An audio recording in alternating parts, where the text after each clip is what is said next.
trong tôi bé trồng không trồng dưa cho nên sụt tụ nè rồi cho bé một sai cho tôi cỡ nó cần tới tôi cỡ sai cỡ lì nhớ cho nó còn người cha nè rồi cho nên mình đó là thà sẽ là tôi cần tới nó sẽ cũng như là cha nè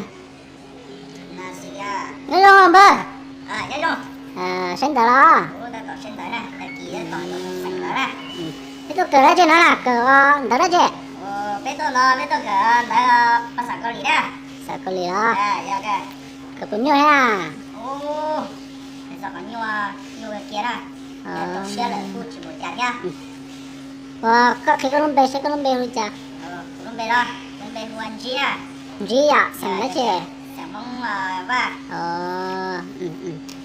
rồi cha lấy tôi cỡ nó sáng cha họ tôi cỡ tại cô lì khác ô còn tôi cỡ nó chỉ mua rau nữa nè cái nhân chia tôi tao lúc cũng là mình gì ạ cỡ mua rau tí đấy cho cô lì cỡ mua rau ya rồi cha lấy cái cỡ nó là cỡ lắm bố đi cha về chơi ly về chơi xong đó nè cái cỡ nó mà cỡ lâm bộ bé đun lì nè bé đun lì à do sẵn to là chỉ to một cô lì nè do đang tư ở nhà bé bài trẻ chú ai chi là chị tôi cỡ to nè cỡ tạo của ha chứ sao mà tôi cỡ to nè đó đó chỉ to là nó mà trâu xe mà sáu tua nè tôi sẽ lên này là ạ dạ cỡ cái giờ cỡ to đấy ạ xuân nu mà sinh tờ tờ lì á chỉ mua xe ở bơi đó đã đi cái tôi đã đi rồi đó kia cổ mua ai tôi đã đi đấy tụi nó ấy tụi lúa lúc để hùng chi nó nhát trâu sao thì cho oi tụi lúa mông gà bây giờ tụi lúa chúng đâu cần cầu đi Anh đâu trốn to bơ.